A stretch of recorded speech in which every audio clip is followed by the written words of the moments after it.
TV3news.com as well. Coming up this evening, Independent National Electoral Commission of Nigeria indicates readiness for Saturday's polls in the most populous African nation, with the stakes at an all-time high as naira shortage and economic difficulties stare Nigerians in the face. But we are fully prepared for the elections. Movement of personnel and materials to various locations has been done.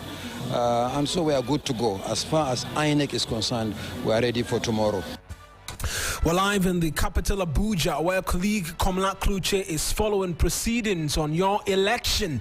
Command Center plus expert analysis of chances and potential hotspots ahead of the crucial polls, as well as rippling effects on all of West Africa. Details of these stories if you stay with us here on Hot Edition on 3FM 92.7. We have business for you as well.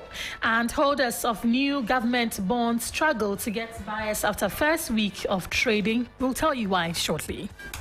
Grace Ajiman returns in 40 minutes, including business and sport, here on what is now the hottest 1 hour on radio. Stay with us.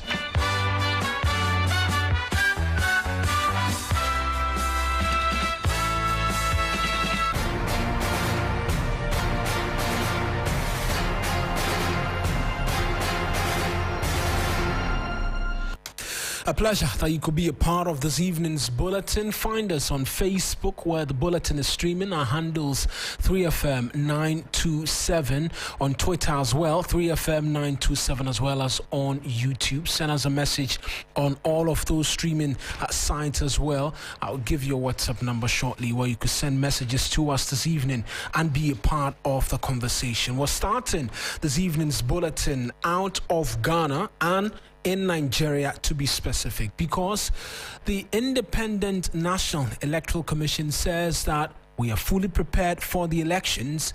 As far as INEC is concerned, we are ready for tomorrow. Words of the head of the Independent National Electoral Commission, INEC, Professor Mahmoud Yakubu, hours ahead of the crucial general elections in Nigeria. The stakes, according to experts and many citizens, have never been this high, as challenges in the economy and continuous growing poverty among average Nigerians still remains a reality amidst concerns of corruption. That and many more are on the line tomorrow, with over 93 million people registered to vote. Speaking to colleague Komla Kluche, Professor Mahmoud Yakubu said enough has been put in place to ensure a smooth, transparent exercise.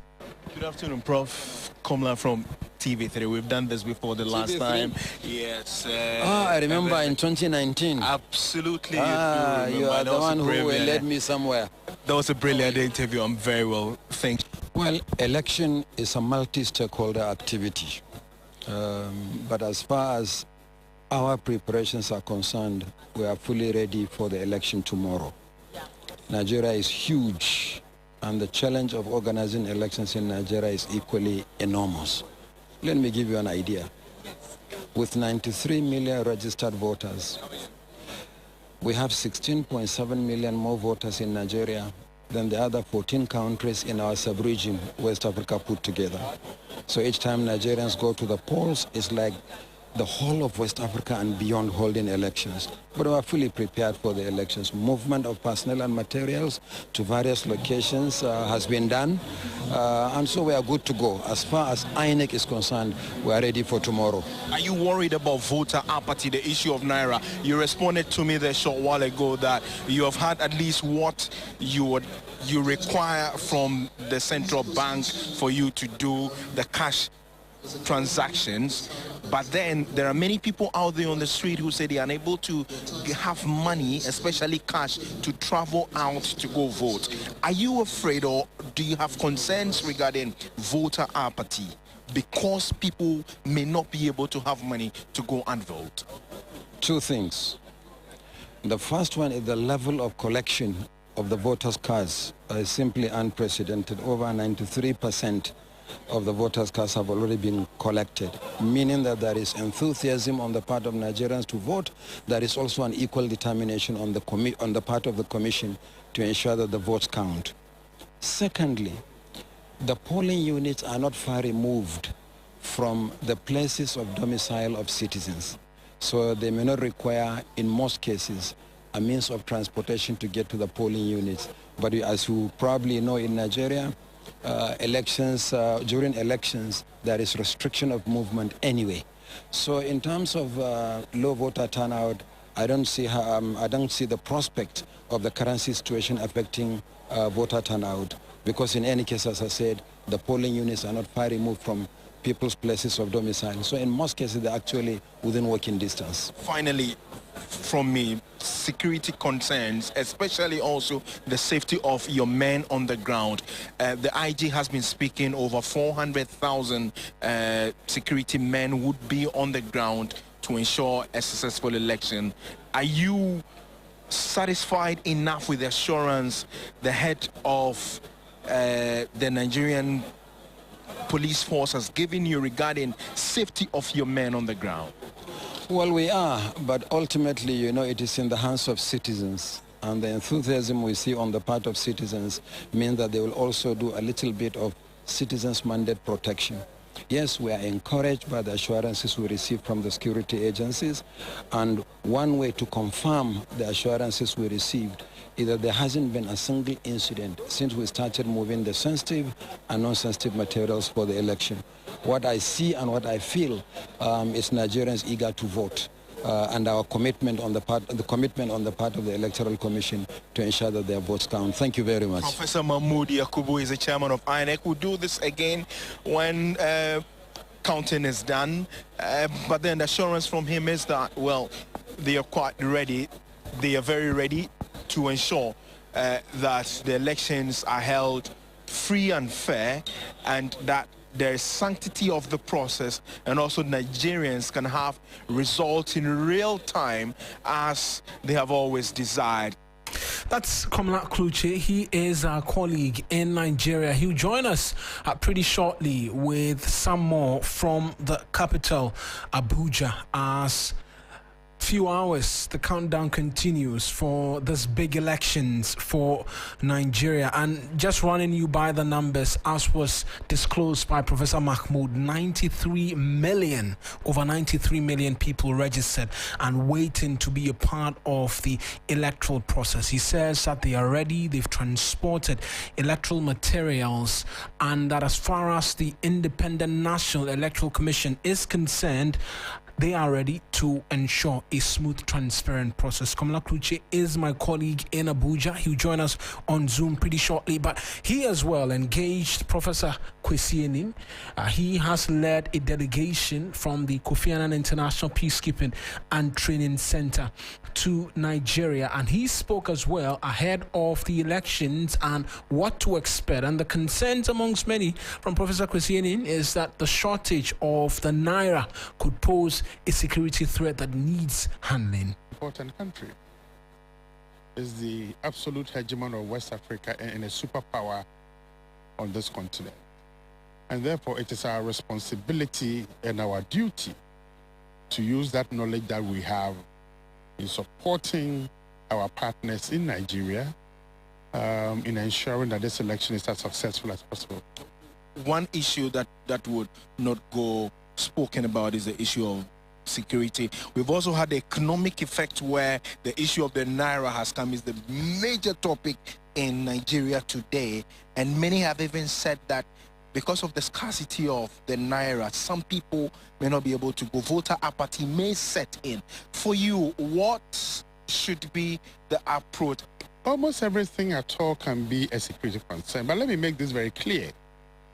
You know, since my arrival more than a week ago, traveling around, watching, observing, talking to people, I have been pretty impressed by the levels of, resilience. I mean, can you imagine how it is like to have a cash economy devoid of cash? So although there have been some sporadic expressions of disaffection, if you take the size of Nigeria, if you take the ability of the state to withdraw cash from the society and the levels of disaffection, then I think one can say it has been a successful operation. And I think there are some lessons that we can all learn from it. Will this affect levels of participation? Most certainly. But I think the information that has gone out has been clear that because tomorrow, the voting day, the 25th itself, that vehicular movement will be limited. That in going around the last week, you've seen shops have closed progressively over time, meaning that people have taken the opportunity also to travel to get home and to get bread. Look, those who are watching us from the outside are desperate that something does not go right, so that the historical perceptions of African elections as necessarily a failure and a prelude to violence will happen. And I'm sending this message clearly. We have matured. We realize that this is the only continent that we have, that there may be difficulties, but we've also learned lessons from the way we were treated by our so-called partners during COVID and during the ongoing Ukraine-Russia war. And I think it has heightened our sense of national and self-identity, that even when we have problems, we can and we must work towards resolving them. Whoever emerges as a victor in this, what is the level of responsibility on him, one, to unify the country and also to, so to speak, address the security issues that have come, to which many feel that the Buhari administration may not have been able to, for want of a better word, solve, if that's the right word to use, solve regarding the promises that it made when they were first coming into office? I mean, one of the things that I think we need to be cognizant of, particularly with respect to the insecurities in the sub-region as a whole, is the ever rapidly changing contours of insecurity. From violent extremism to terrorism to radicalization. Now we are having climate impact leading to farmer header crisis. We have a youth explosion. Look, anyone who wins an election in an African country faces challenges that are huge and ever changing. That's Professor Kwesienin. He is the head of research and academic affairs at the Kofi Annan International Peacekeeping Training Center. They are an election observer group here in Abuja monitoring the Nigerian elections, and we'll be bringing you up to speed with work that Observer Mission is doing. Former President John Dramani Mahama is also here in Abuja. He will also be monitoring the election on the ticket of ECOWAS. We also know that the former head of state of Kenya is leading the African Union Observer Mission. That's Uhuru Kenyatta. He's also leading that. So we will bring viewers up to speed regarding how the observer missions are also observing the elections and what they make of the outcome, possibly after tomorrow. Komla Kluche, TV3 News, Abuja.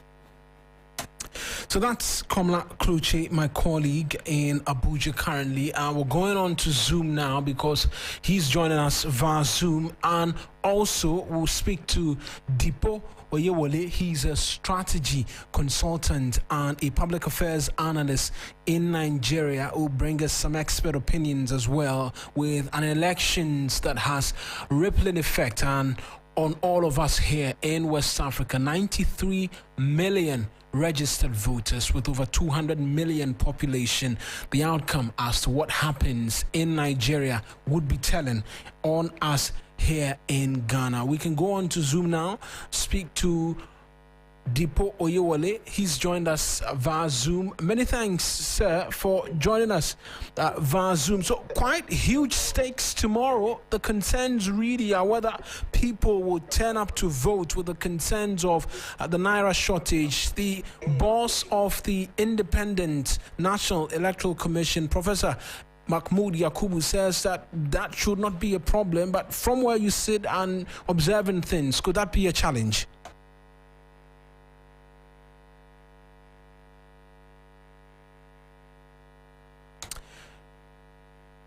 Unfortunately, we cannot hear you, and so if you could unmute for us. Hear me? Yes, I can hear you unmuted. now. Right. So I was asking the potential or the concerns of a possible shortage, not shortage, but voter apathy tomorrow with the challenges of individuals not being able to get access or get hold of hard currencies to enable travel and the likes. That appears to have been dispelled a bit by the boss of INEC, but looking at things from the ground, could that be a real challenge tomorrow? Well, with regards to having cash for the purposes of transportation, that wouldn't be an issue because typically your polling unit or your polling center is usually very close to your house. It's close to where you live, so it's usually a walking distance. Okay, and with regards to when we have elections in Nigeria, there is very limited amount of movement on the roads. So it is only the security personnel or INEC personnel or the election observers that are allowed to be in vehicles to be on the road, except maybe for emergency services. But aside from that, if you are a voter, you are not supposed to be driving to your polling center. It is assumed that your polling center or your polling unit is close to your house. And excuse me, if for some reason it isn't that close to your house, maybe for the sake of logistics, maybe you look for some alternative to why you will stay maybe in a hotel close by or in a location close by. But with regards to transporting yourself, it isn't the challenge if we're talking about the Naira difficulty. However, with the scarcity of the Naira, it has put a lot of economic pressure on a lot of people. And one of the purposes for which it was done, according to the CBN governor, was to dissuade people from having to do vote buying. Now, a lot of us have been a bit worried because right now, like you know, there is still the scarcity with access, getting access to the new Naira notes. And some of us fear that because of that particular vacuum that has been created, the vote buying may still come into play in a few places. How is that? Pardon? I'm asking how that could be because the Naira is not really readily available. Okay, well, it isn't readily available to the masses, but unfortunately, for some reason, some folks in the political class have access to it. I mean, today, the authorities have made some arrests with some individuals with a lot of cash on them, which were suspected to be for the purposes of vote buying tomorrow. So that's, I mean, this was one thing that we said and we complained about when the CBN governor came out to announce that they wanted to do the new Naira redesign, and with the restrictions around having access to the new Naira notes and the challenges we've had over the last couple of weeks with having access to the new Naira notes. And we said, especially for a time such as this, that we're having a general election. It is bad timing, but I mean, that has passed now. That's what's under the bridge. We're here now and I will have to move forward. But yes, I will commend the authorities for having some arrests done with some individuals that had some cash on them. Some even had dollars on them, trying to see how they could influence the elections to their own favor. But we will keep observing. We will keep observing. Right. In terms of how crucial this election is, I've been following it for quite a while, mostly on social media, and the conversations between supporters of the different candidates has been fierce, has descended into the gutters quite a number of times, because the argument continues to remain that Nigerians need to get it right this time round because things cannot continue the way it is. How big of a decision do Nigerians have to make tomorrow in terms of the stakes being this high? Well, the stakes are very high, especially because at the executive branch of government, we will be having a total change of government. So it isn't a case of an incumbent coming back and then we're maintaining status quo and all of that. So we have a fresh chance to have a new face in there, someone who is competent, someone who can get the job done and someone who can lift this heavy fog off our heads that we've had over the last couple of years. I mean, this is, we're just talking about the scarcity of the naira, we've had scarcity of fuel, and a myriad of other challenges. And this is an election season. So we're saying that all of these things will influence the elections one way or the other. But beyond the elections, our way of life has been affected across board, no matter who you are, no matter what socioeconomic strata you belong to in society. Your way of life has been impacted one way or the other. And that is why it is very, very important for us to get it right this time. And we must find a way to elect a leader and leaders across board, because we also have the elections for National Assembly tomorrow. So we must see how we elect leaders that are competent, leaders that are accountable and responsible enough to the people that elected them into the office. Because up until now, what we've had are leaders who necessarily do not have a very serious regard for the electorate. And I say that with every sense of responsibility, because how they conduct themselves in itself has shown that that is how they view us, with little to no regard. But we are hoping that we get it right this time, and that that things get better. We can only hope. Let's talk about security and what was the peace pact which was signed. Thoughts as to whether or not it can be respected to the latter, and the deployment of security as well. We've seen that in your case, a lot of military personnel are involved in keeping the peace for the electoral process. How is that? Because over here in Ghana, the police more often than not is relied upon. Well, really, having the military getting involved in domestic affairs is something that we had complained about different times. But given the peculiarity of what we are facing right now, I would say that they may be welcome for now. However, we have maintained that it isn't sustainable to have the military to keep getting involved in our domestic affairs, because that isn't part of their charter. That isn't part of their responsibility. The responsibility of the military is to secure our borders against external threats, not internal ones. That's the responsibility of the police. Now, in the case where we have the military having to provide some form of backup to the police, especially during election seasons, is something that we need to look at, and we need to look at critically. And I believe that's one of the issues that we'll be looking at as we exit this election season, where we will have more holistic conversations around the involvement of the military in our domestic affairs. You would also, understand that up until 1999, we had mostly military rule in Nigeria. So, like I say, that we have some form of Stockholm syndrome with regards to military interference in our affairs in Nigeria. But it is gradually shifting. And I see better days ahead.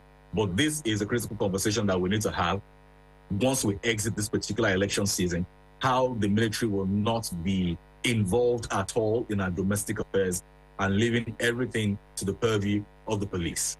Just wrapping up on hotspots and strategies to deal with them. The concerns of insecurity in Nigeria is very well known, very unfortunate as well. But in terms of the conversation surrounding all of the security, has there been an identification of potential hotspots? What's the strategy going forward as to not to disrupt what will be a big day for you as Nigerians tomorrow?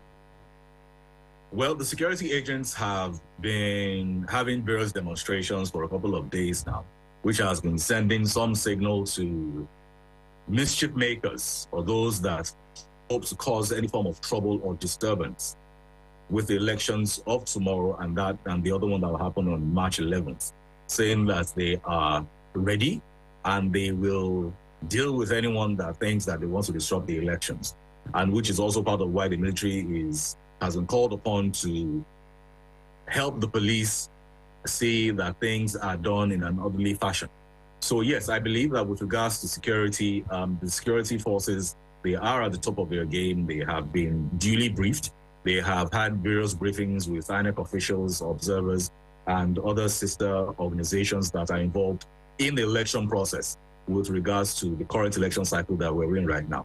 So with regards to insecurity or those that look to foment trouble, I believe that the military and the security forces in general, that they are quite equipped and capable of keeping the peace and ensuring that we have a safe, free and fair election come tomorrow and March 11th. Deepo, I appreciate that you could speak to us, and we wish you the very best from here in Ghana. We'll be coming back to you as voting will end tomorrow. Hopeful that the process is smooth and transparent. Thank you very much. That's Deepo Oyewole. He's a strategy consultant and public affairs analyst in Nigeria. He joined us with some expert opinion as to exactly what's happening there. Komla Kluche, like I mentioned, is my colleague here, a chief parliamentary correspondent, this time wearing a different hat, reporting from the front of elections in Nigeria, the capital Abuja to be specific. He engaged the boss of the Independent National Election Commission. I spoke to him earlier. He's joined us on phone. And so, Komla, pretty firm assurances from the INEC boss as to the preparation.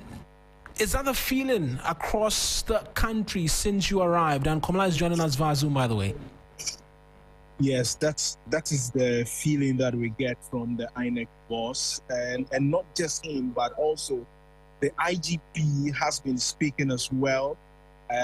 Just a short while ago, they ended a briefing with journalists at the international, the National Coalition Center located at the International Conference Center here in Abuja. The IGP has indicated that his men are on the ground.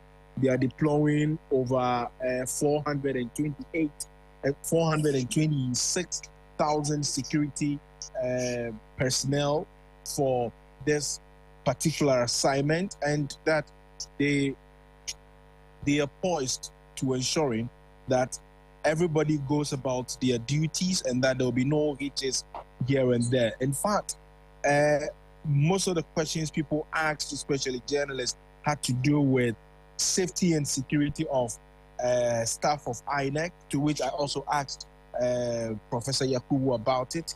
He said that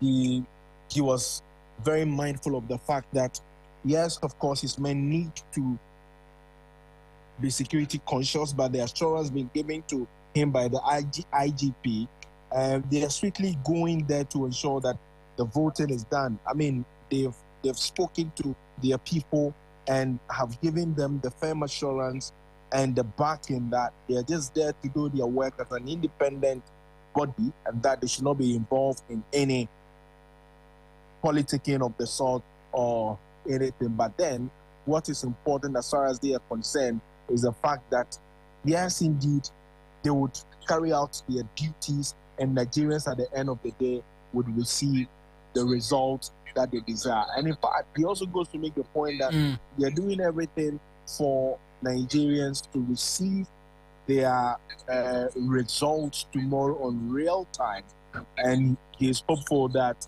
you know, just a day or two so after the voting, they would receive the results, and then everybody would know where they belong in terms of how far they have performed at the polls. Right, Komla, we're streaming live on Facebook, and so we're also trying to get you live on Zoom as well. So if you could just rotate the camera just a little bit for us so that viewers on Facebook and on Twitter as well can see. But we know that there have been quite a number of delegations from different parts of the country. You mentioned that earlier as well. Uhuru Kenyatta leading the African delegation. From here in Ghana, the former president John Dramani Mahama is leading a delegation from West Africa. What have they been up to, and what has the former president been saying since they arrived? Okay, so John Mahama has been leading what we call the West African Elders Forum. This is a grouping of the former former heads of state who come under the auspices of this particular non-governmental organization. They are not an observer mission, I must say. Their mission is just to be mediated in case there is some issue, maybe there's a crisis or something, they will. In fact, this morning they met with the former head of state, General Abdul Salami, who is the chairman of the National Peace Council. They've also been having other meetings with members of the African Union Observer Mission. And one thing is quite clear, that they are here to offer experience and also some mediating role where there could possibly be crisis of the sort. Where there's a crisis, they come in to be able to do a lot of mediation. That's the more reason why they are here. That's the essence of the group, and they come also under the auspices of the Goodluck Jonathan Foundation as well. There's some sponsorship that has been given to them. So quite a good number of them. I think about about 6 of them are here. Yayi Boni, who is the former head of state of Benin, is also here. The former Mozambican Deep was also here, and a host of others. So there's that back in the set. They are here because, yes, of course, Nigeria's election is different from every other country on the continent. Yes, it's the biggest of all, the big brother to all the countries, and they know how much the stakes are high. The population, we all know, the biggest. The more reason why we are all here in their numbers to ensure that everything goes according to order. Right. Just finally on processes tomorrow, we know that voting is expected to start at 8:30 a.m. What time would it be expected to close? Polls close. Polls will close at 3 p.m. But if you're in the queue before 2:30, you will still be allowed to take part. But after 3, sorry, it is impossible for you to join the queue to vote. This is the assurance that's coming from Professor Mawuena Egbeta. Right then, that's my colleague Komla Kluche in faraway Abuja, not so far, but West African neighbors, Nigeria, monitoring the elections for us here on your Election Command Center. We're promising to bring you expert opinions, live coverage as Nigeria goes to the polls. Over 93 million registered voters with their PVCs expected to turn up tomorrow and vote in what is a high-stake elections. 3 leading candidates, Atiku Abubakar, Peter Obi and Bola Ahmed Tinubu. Those are the leading candidates ahead of the elections tomorrow. We've heard from my colleague Komla Kluche, who's been speaking to the boss of the Independent National Elections Commission from Nigeria. We've heard security expert Professor Kwesi Enin as well speak to what to expect tomorrow ahead of the elections as well. But over here in Ghana, here on Hot Edition, some Nigerians have not been able to make it back home to be a part of the voting exercise. They've been speaking to my colleague William Evanzinkum from the Ashanti regional capital, Kumasi, as to what they are contributing in their very own small quota to the election process.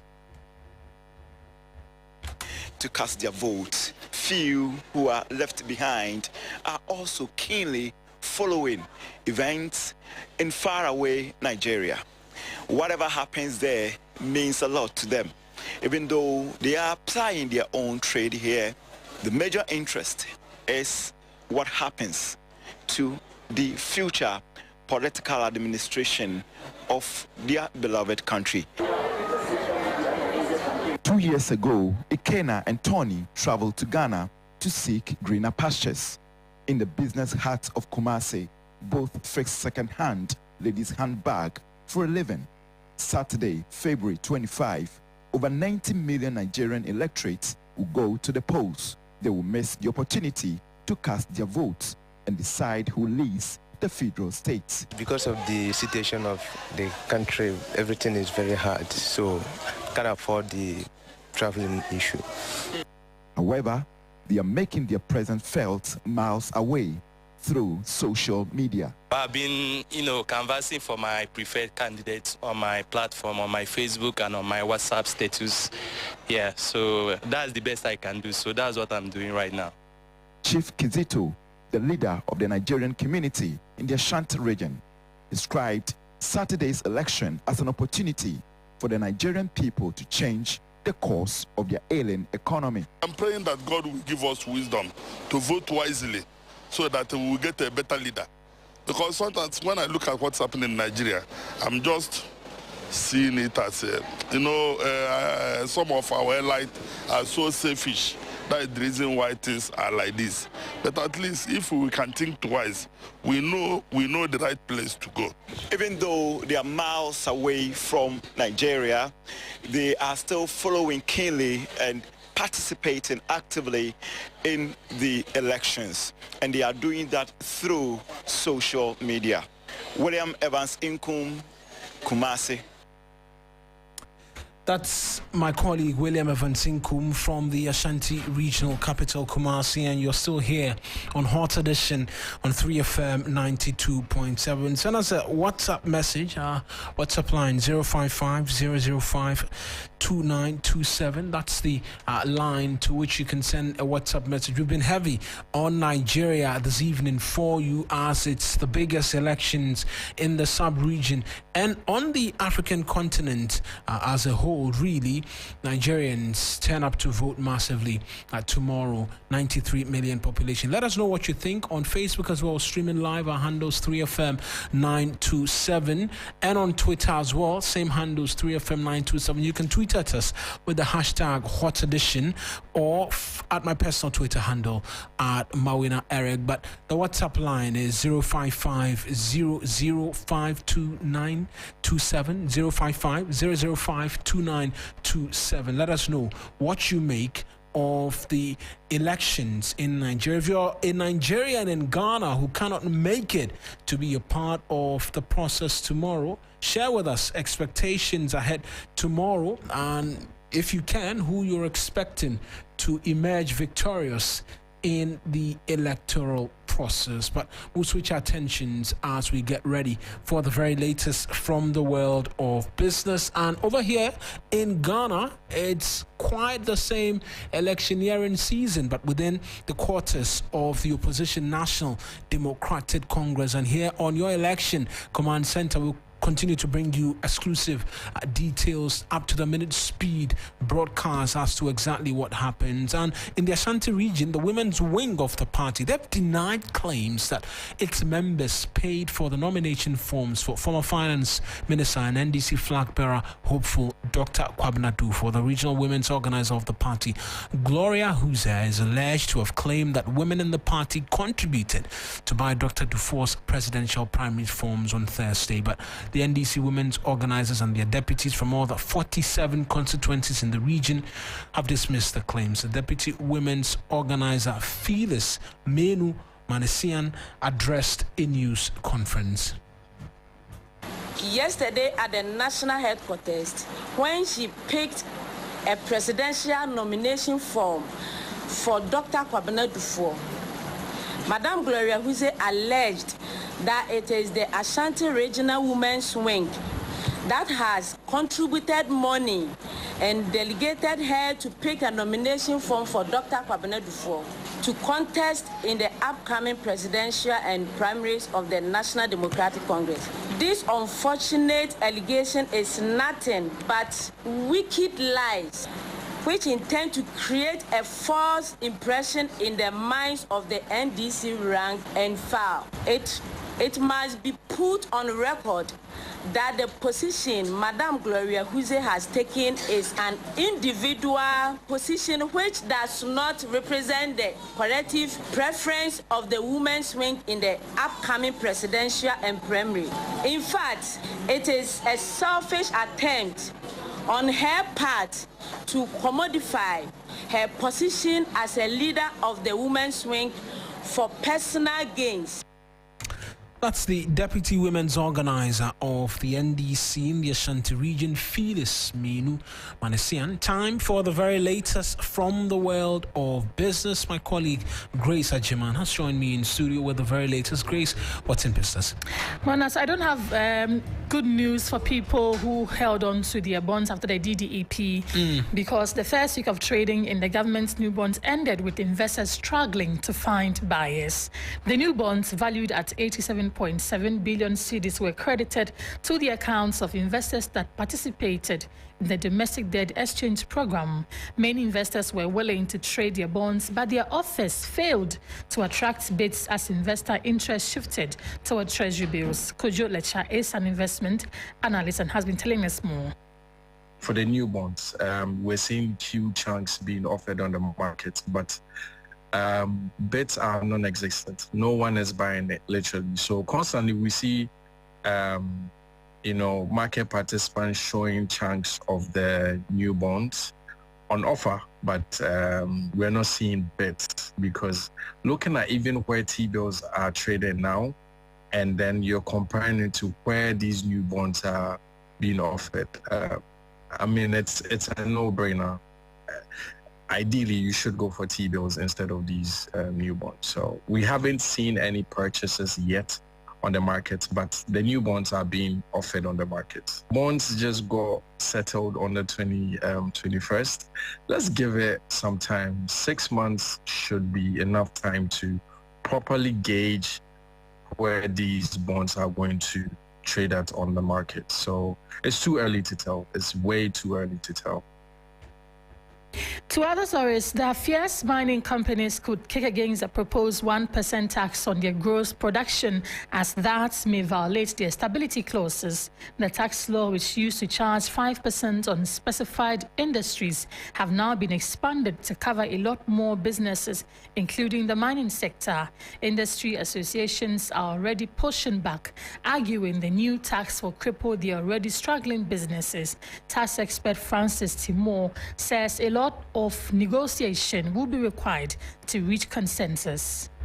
I remember when this national health insurance and then the GET fund was decoupled from the normal VAT. They protested and they said they were not going to pay, and the GRA granted them their protests. It's possible that they may also decide that, look, this is against the stability clause.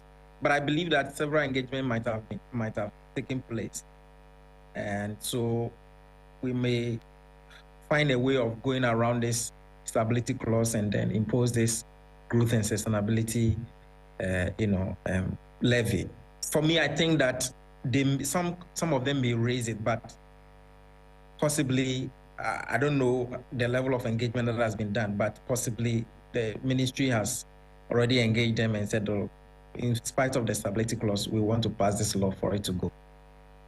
Francis Timor is a tax expert. To other stories, Parliament is being urged to reject the Finance Minister's proposed 5% tax on profits before tax of businesses. The law, which originally imposed a 5% tax on specified companies and institutions, will now be expanded to include other sectors. Critics of the new bill say this will further cripple businesses who are already struggling due to Ghana's economic crisis. Consultant and member of the Food and Beverages Association, John Awuni, says Parliament must, as a matter of urgency, reject the new bill.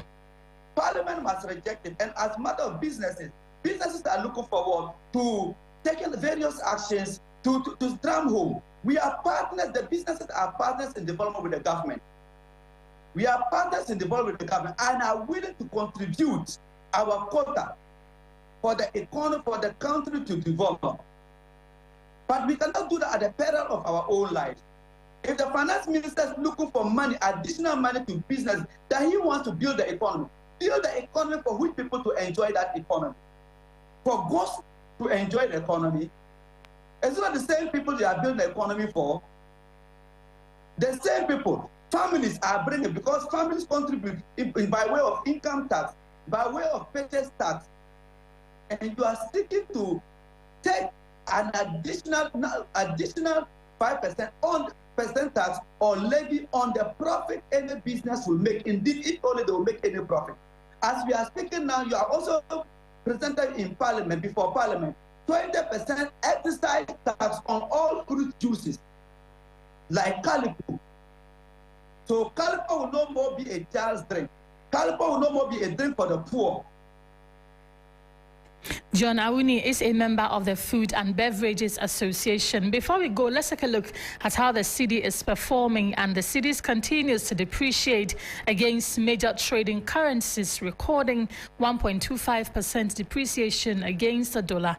Volatility will continue until crunch meeting with China is held and concluded on. Karet Boti is lead researcher at GCB Capital and has been explaining the new dynamics. It's been a week of depreciation again.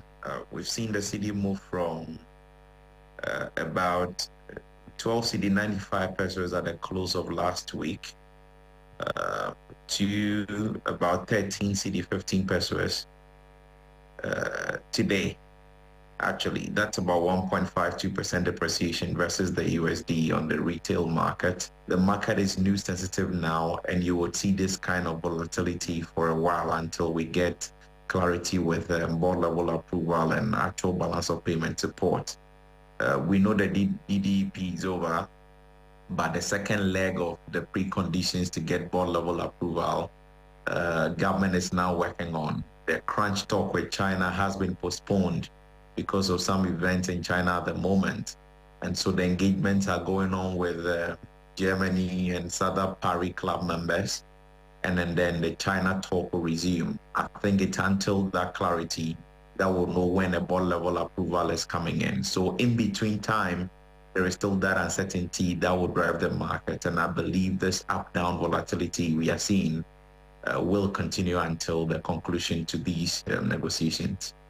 Karet Boti is a lead researcher at GCB Capital, ending business on Hot Edition on 3FM 92.7. My name is Grace Hamwa Ajuman. Mawuena, back to you. Many thanks, Grace. With the very latest from the world of business, we'll switch attention straight to sports because Orikwan Pofo is here with the very latest. Lots of talk about the Carabao Cup final. Yeah. Manchester United takes on Newcastle. I don't want United to win, but it's looking like they will.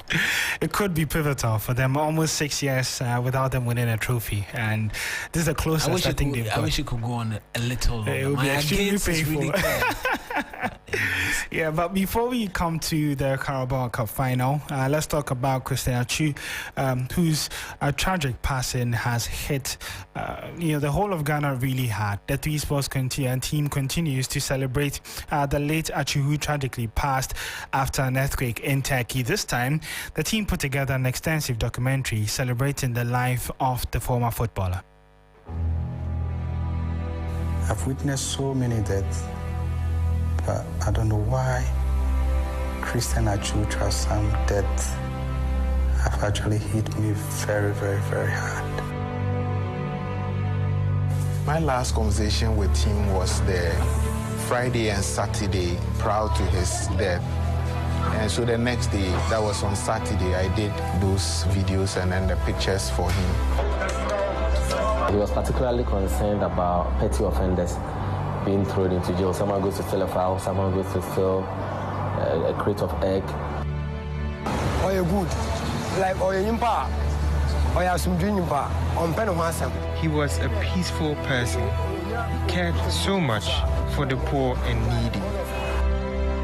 Showing this Saturday at 11 a.m. on TV3. And so you know where to be tomorrow at 11 a.m. TV3, showing a special documentary celebrating the life of the late Christian Atsu. But to the Premier League, where Mikel Arteta is still unsure about Thomas Partey's fitness, who had limited training time this week. The Ghanaian has missed the last two Premier League games due to a muscular injury. Not a lot of changes. Obviously, the question mark on Thomas. He hasn't trained much, but looks like he could be available. So let's see how he trains today. He's a really important player for us that we missed in the last few games, but hopefully he can be available. He's progressing really well. He's doing more and more on the field. The knee's not reacting, so really positive. So we want to have him as quick as possible, but respecting as well a little bit the time frame that we go from the doctors and the specialists, but he's really pushing the boundaries right now. Arsenal themselves are in the round of 16 stage and they will face Fatah Isaku's Sporting CP. Manchester United, on the other hand, needed to go through a playoff round, which they beat FC Barcelona by 4-3 on aggregate. Up next for Eric Ten Hag's men is the Carabao Cup final against Newcastle. I think it's a great team, so it's clear philosophy about they want to play the game, so it's the key word is intensity, so they do really well. It's an annoying team to play against, so we have to find a way to win them.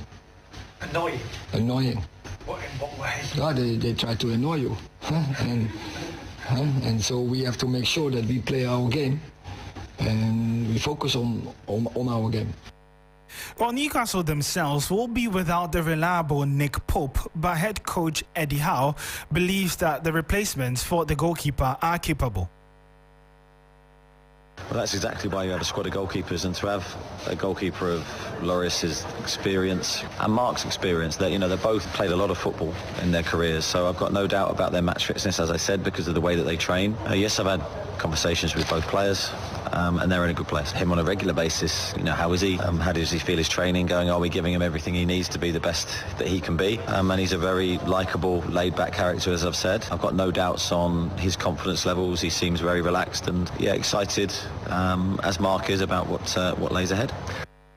Well, Manchester United face Newcastle on Sunday in the Carabao Cup final at 4:30 p.m. Will Manchester United win their first title in almost 7 years, or will Newcastle win their first domestic trophy in 67 years? 67 is the most. It's a magical number. Yeah, 67, you're matching. It's been long. United can wait just a little. Yeah, longer, a little more. They have what, Europa League, and all that. Even the potential. Premier League class more. Yeah. So yeah, maybe. But many thanks, Soriku, for bringing us the very latest from the world of sports. Mr. Kofa is next. She's bringing us the very latest from the world of entertainment. Hi. Has a bright smile on her face as well. What's in entertainment? All right, coming up in entertainment tonight, legendary sound engineer Zap Mallet defends comedian Michael Blackson for saying there are only 4 superstars in Ghana. Also, Guru NKZ signed 6-year record deal with an Australian-based company. And elsewhere in the world, Rihanna set to perform at the 2023 Oscars. So she's back? Because this is another performance. Yeah. Rihanna. Yeah. Well, let's get straight into it. So legendary Ghanaian sound engineer Zap Mallet has jumped to the defense of actor, philanthropist and comedian Michael Blackson for stating that there are only 4 superstars in Ghana as compared to Nigeria. Now, the popular America-based comedian created a huge controversy in a recent interview on the popular American podcast Drink Champs after stating that Ghana could not boast of more than 4 music superstars as compared to Nigeria. Now, Michael Blackson mentioned Sarkodie Stonebwoy, Black Sheriff and Shatta Wale as the only superstars. Speaking in an interview, Zap Mallet, who was sharing his view on Michael Blackson's accession, said that the American-based comedian spoke the truth. According to the legendary sound engineer, there are many artists doing exceedingly well, but the media has only chosen to hype the 4 aforementioned artists. Let's blame the media, he says. The media has made these artists look like they're the only good artists we have in Ghana, which is very bad. Now, upon persuasion to mention names of the artists he believes are being sidelined by the media, the veteran sound engineer said, I can't mention names, but there are a lot of musicians who also deserve the hype Shatta Wale, Stonebwoy, Sarkodie, and Black Sheriff are relishing. Now to some more stories. Australian-based record label Indie Royal Group of Companies has officially signed celebrated hip-life hip-hop artist Guru NKZ on a 6-year deal which begins from 2023, that's this year, to 2029. Indie Royal Group of Companies, IRGC, will represent his music and distribution across Africa, Europe, Australia, and America. The partnership between Guru NKZ and Indie Royal Group of Companies is to introduce Guru NKZ's eclectic sound and Ghanaian music culture to new audiences around the world. Now, the deal will also see Guru NKZ work with other well-known international artists and also tour the world.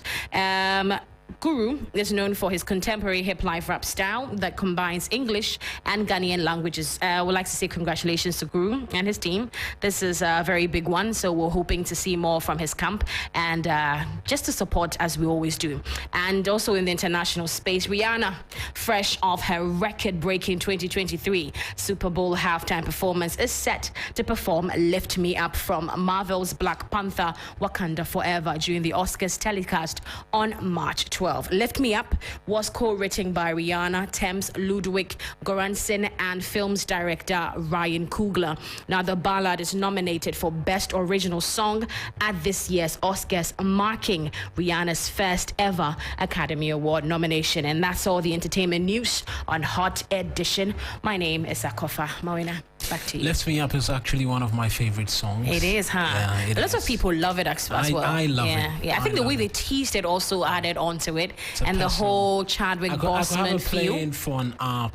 Oh, really? And you really do love it? Yeah, I do love it. That's nice. Really I think a lot of people also are more drawn to it because Thames is on there. The whole Africa agenda we appreciate. I think that's also a thing. But I love it.